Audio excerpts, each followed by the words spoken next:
మీనము వారికి గనక చూసుకున్నట్లయితే మీ యొక్క లగ్నం నుంచి లేదా రాశి నుంచి చతుర్థ భావంలో బుధకుజుడు కలయిక ఉంది. సప్తమంలో శుక్రుడు నీచంలో ఉన్నాడు.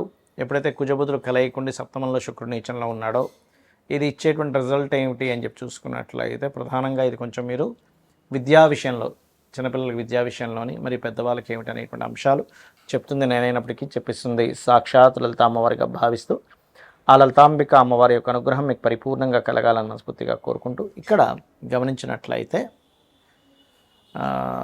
రెండు విషయాలండి. ఇక్కడ ఒకటి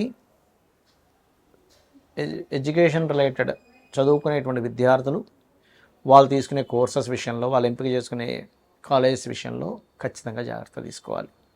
మరియు పెద్దవాళ్ళు ఈ రైతులు కొంచెం ఈ పంటలు అది పండించేటప్పుడు ఒక్కొక్కసారి తెలియకుండానే కొన్ని రాంగ్ స్టెప్స్ పడుతూ ఉంటాయి. రైతులు చాలా జాగ్రత్తగా ఉండాలి, మీన లగ్నం వారు మాత్రమే. అలాగే ఏదైనా ప్రాపర్టీ తీసుకుంటున్నాము, వాహనం నడిపిస్తున్నాము, వివాహ సంబంధించిన, ఎందుకంటే లగ్నంలో శని వక్రిస్తూ సప్తమంలో ఉండేటువంటి శుక్రుడు నీచ. అయితే శని వక్రించడం మంచిదే, కొంచెం ఏళ్ళనాడు శని ప్రభావం తగ్గుతుంది. కానీ సప్తమంలో శుక్రుడు ఉన్నందుకు ఇక్కడ వివాహ నిర్ణయాలు చేయడం మంచిది కాదు ఈ ఆగస్టు మాసంలో. కాబట్టి ఈ విషయంలో జాగ్రత్తగా ఉండండి. ఎందుకంటే సప్తమంలో నీచంలో ఉండే శుక్రుడే కాకుండా చతుర్థంలో ఉండే కుజబుధులు కలయికతో ఉండే కుజుడు దృష్టి పడుతుంది. కాబట్టి మనకు తెలియకుండా అవతల వాళ్ళు కొంచెం తలకాయ నొప్పి తెచ్చే వాళ్ళని మీరు జీవిత భాగస్వామి ఎంపిక చేసుకుంటారు తెలియకుండా. అంటే బాగా ఎప్పుడు గొడవలు చేస్తూ సంతృప్తి లేకుండా ఉండడం ఇలాంటివి అవుతూ ఉంటాయి. అదేవిధంగా జీవిత భాగస్వామి యొక్క ఆరోగ్య విషయం పట్ల కూడా మీరు జాగ్రత్తగా ఉండండి. ఇక మీరు ఈ దోషము ఈ ప్రభావం తగ్గాలంటే రావి చెట్టు చుట్టూ ప్రదక్షిణలు చేసుకోవడము, కుజ బుధ శుక్ర గ్రహాల దగ్గర దీపారాధన చేయడము చేయండి. అన్ని విధాల మీకు బాగుంటుంది. మీరు నిత్యము రాజరాజేశ్వరి అమ్మవారి యొక్క ఆరాధన చేయండి, అన్ని విధాలా బాగుంటుంది. అయితే ఇక్కడ మరొక విషయం ఏంటంటే ఈ కుజబుధులు 4లో ఉన్నందుకు ముఖ్యంగా ఆ వాహనం నడిపేటప్పుడు ఫోన్ ఎత్తడం, కానీ రోడ్డు దాటేటప్పుడు ఫోన్ ఎత్తడం చేయకండి. అయితే ఈ కుజబుధులు ఫస్ట్ వీక్లో కలుస్తున్నారు కాబట్టి, అంటే దాదాపుగా 2-3 తారీఖుల నుంచి మనకి కుజుడు ఇందులోకి వెళ్తాడు. 2వ తేదీకి ఆల్రెడీ శుక్రుడు నీచబడుతున్నాడు.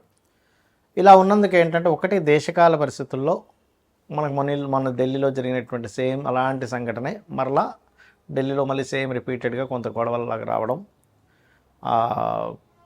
మొన్న జరిగినటువంటి ఆ ప్రొటెస్ట్ లాంటివి, అది మాత్రం ఎక్కువ రోజులు ఉండకుండా, ఎందుకంటే ఈ 2 గ్రహాలు తక్కువ కాలం కలిసి ఉంటున్నాయి కాబట్టి తక్కువ కాలంలో మళ్ళీ అది రిజల్ట్ వెంటనే మారిపోవడం అనేది జరుగుతుంది, గుర్తుపెట్టుకోండి.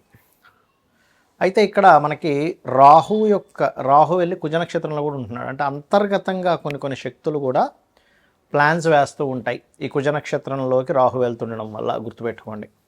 అంటే బయటికి కనబడదు కానీ అంతర్గతంగా లోపల దేశాన్ని ఏదైనా చేద్దామనేటువంటి కొన్ని శక్తులతో ఇబ్బంది అనేది రానుంది అనేటువంటిది కూడా గోచారం చెప్తుంది.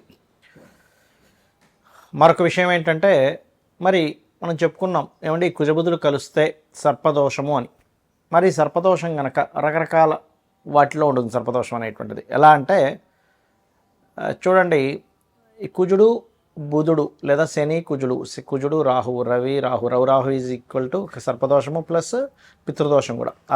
అదేవిధంగా శని కేతువులు, ఇలా ఒక్కొక్క సర్పదోషము ఒక్కొక్క రిజల్ట్ ఇస్తూ ఉంటుంది ఒక్కొక్క భావంలో ఉన్నప్పుడు. మీకు పర్టికులర్గా కుజబుధులు సర్పదోషం ఉన్నప్పుడు ఏమవుతుందంటే ఎవరికైనా పర్సనల్ చాట్లో ఉన్నప్పుడు రిలేషన్స్ మీద దెబ్బ కొడుతుంది. అది అంటే రిలేటివ్స్తో ఎప్పుడూ కూడా ఏదో ఒక గొడవ, ఏదో ఒక ఘర్షణ, రిలేషన్స్తో సరిగ్గా ఉండలేకపోవడం, మీరు బాగున్న అవతల వాళ్ళు బాగోపోవడం, అవతల వాళ్ళు బాగున్న మీలో ఏదో తెలియని ఒక ఘర్షణాత్మకమైనటువంటి స్థితి కలగడం అనేటువంటిది ఇస్తూ ఉంటుంది. అయితే ఇది ఒక్కొక్క భావనలో ఉంటే ఒక్కొక్క రిజల్ట్ ఇస్తూ ఉంటుంది, గుర్తుపెట్టుకోండి. రాశిలో ఉన్నదనుకోండి, ఒకవేళ వీళ్ళకి చర్మ వ్యాధులు రావడము, లేకపోతే ఒళ్ళంతా ఒక రకమైన బాడీ పెయిన్స్ ఇలాంటివి ఇస్తూ ఉంటుంది సర్పదోషం, కుజబుధుల కాంబినేషన్. 2వ భావనలో ఉంటే ఇది ధనం మీద, రిలేటివ్స్ మీద, కుటుంబ సభ్యుల్లో ఉండేటువంటి వారి మీద అనవసరం ఘర్షణలు, ఇంట్లో ఎప్పుడు ఏదో ఒక వాదనలు ఇలాంటివి జరుగుతూ ఉంటాయి. 3వ భావనలో ఉన్నప్పుడు ఇది మీరు ఏ మాట మాట్లాడినా, మనం చూడండి కొంతమంది చూస్తూ ఉంటాం, ఏమంటే మనం ఏ మాట మాట్లాడినా సరే గొడవ అయిపోతుందండి అంటూ ఉంటాం, చూసారా. ఈ ఏ మాట మాట్లాడినా గొడవ అయ్యేటువంటి విషయాన్ని ఈ 3వ భావంలో కుజబుధుడు ఉంటే ఇస్తూ ఉంటుంది. 4వ భావంలో కుజుడు బుధుడు ఉన్నప్పుడు వీళ్ళు చాలా జాగ్రత్తగా ఏ విషయంలో ఉండాలంటే రోడ్డు దాటేటప్పుడు చాలా జాగ్రత్తగా ఉండాలి. ఫోన్ మాట్లాడుతూ రోడ్డు దాటడం వల్ల కలిగేటువంటి ఇబ్బందులు నేను చూశాను. చాలామందికి ఇలా ఫోన్ మాట్లాడుతూ రోడ్డు దాటేస్తారు, టక్కన ఏదో గుద్దేస్తారు. లేకపోతే ఫోన్ మాట్లాడుతూ వీళ్ళు వాహనం మీద వెళ్తూ ఉంటాడు, సడన్గా ఏదో ఒక ఇబ్బంది జరుగుతూ ఉంటుంది. కాబట్టి ఫోన్ మాట్లాడుతూ ఎట్టి పరిస్థితుల్లో వాహనం నడపడం ఇలాంటివి చేయకూడదు 4వ భావంలో కుజబుధులు కలిసి ఉన్నప్పుడు. అదేవిధంగా కొంత ఎడ్యుకేషన్ పరంగా కూడా కొంత డిస్టర్బెన్సెస్ జరుగుతూ ఉంటాయి. ఇక 5వ భావంలో ఉన్నప్పుడు సంతానంతో తెలియని ఘర్షణ, సంతానంతో గొడవలు, సంతానంతో ఇవి జరుగుతూ ఉంటాయి. ఇక 6వ భావంలో కనుక కుజబుధులు కలిసి ఉంటే నిత్య జీవితంలో ఎప్పుడూ ఏదో గొడవే, చిన్నప్పటి నుంచి కూడా ఏదో ఒక ఘర్షణ డైలీ లైఫ్లో, అంటే ఒక పోరాటంలా ఉంటూ ఉంటుంది లైఫ్ అనేది. కాకపోతే కుజుడు 6లో ఉన్నందుకు కొంచెం శత్రువుపై జయాన్ని కలిగిస్తారు, దట్ ఈస్ డిఫరెంట్. సప్తమంలో కుజబుధులు ఉన్నప్పుడు ఏమవుతుందంటే వచ్చే జీవిత భాగస్వామికి ఈ పోట్లాడే లక్షణాలు అవి ఎక్కువగా ఉంటాయి, ఆర్గ్యూ చేసే లక్షణాలు. అష్టమంలో ఉన్నప్పుడు సర్వసాధారణంగా అన్ఎక్స్పెక్టెడ్ థింగ్స్ వల్ల బిజినెస్లో లాసెస్ రావడం ఇలాంటివి ఎక్కువగా జరుగుతూ ఉంటాయి. భాగ్యంలో ఉన్నప్పుడు తండ్రి యొక్క తత్వం అలా ఉంటుంది, అంటే తండ్రి గారితో కొంచెం మనం ఏదైనా కమ్యూనికేట్ చేయాలన్నా మాట్లాడాలన్నా కొంచెం ఇబ్బందికరమైనటువంటి వాతావరణంలో ఉంటూ ఉంటుంది. దశమంలో కనుక కుజబుధులు కలిసి ఉంటే ఎవరికైనా కూడా అప్పుడు వాళ్ళకి ఆఫీస్లో ఉండేటువంటి వాతావరణం అంతా కూడా ఎప్పుడు జలస్ ఫీల్ అయ్యేవాళ్ళు, లేకపోతే ఎప్పుడు మనతో ఏదో గొడవ పెట్టుకొని మన కెరీర్ సంబంధించిన విషయంలో ఇబ్బంది పెట్టాలనుకునే లక్షణాలు ఎక్కువగా ఉంటాయి వాళ్ళకి. అదేవిధంగా లాభస్థానంలో ఉన్నప్పుడు లాభాన్ని సంపాదిస్తాడు, పోటీ పరీక్షల్లో రాణిస్తాడు. కానీ ఇక్కడ వ్యాపారంలో మాత్రం కాంపిటేటర్స్, శత్రువులు పెరుగుతూ ఉంటారు. 12వ భావంలో ఉన్నప్పుడు ఏమవుతుంది అంటే పర్టికులర్గా ఇన్వెస్ట్మెంట్స్ చేసేటువంటి అంశాలలో, వివాహ జీవితం మీద, విదేశాలకు వెళ్ళేటువంటి అంశాల మీద, విదేశాలకు వెళ్ళి అక్కడ ఇబ్బంది పడడం జరుగుతూ ఉంటుంది. మరి ఈ సర్పదోషం ఇలా ఏర్పడినందుకు ఏం చేయాలి అంటే చాలా సింపుల్గా ఏం లేదు. మనకి గోచారంలో జరిగినప్పుడు అందరికీ వర్తిస్తుంది, అందరూ కూడా ఈ అనవసరమైన గొడవలు ఇట్లాంటికి గురవుతూ ఉంటారు. కాకపోతే రావి చెట్టు చుట్టూ ప్రదక్షిణాలు చేయడం, రావి చెట్టు కింద ఉన్నటువంటి సర్పాలకి పసుపు కుంకుమ గంధం కలిపిన వాటర్ వేయడం, ఇవి ఎక్కువగా చేయాలి. ఇవి గనక చేసినట్లయితే ఖచ్చితంగా అనవసరమైన గొడవలు, చర్మ వ్యాధులు, లేకపోతే ఫ్రెండ్స్తో వచ్చేటువంటి మోసాలు, ఫ్రెండ్స్ వల్ల కలిగేటువంటి ఫలితాలు ఇట్లాంటివన్నీ కూడా చాలా అంటే చాలా మటుకు తగ్గుతాయి. అయితే ఇక్కడ ఈ కుజబుధులు కలిసి ఉన్నప్పుడు ఉండే ఒక ప్లస్ ఏంటంటే వీళ్ళకి మంచి వాగ్దాటు ఉంటుంది, మంచి వాయిస్ ఉంటుంది, చాలా బాగా సమర్థవంతంగా ఆర్గ్యూ చేయగలుగుతారు, ఎక్కడ కూడా వెనక్కి తగ్గరు.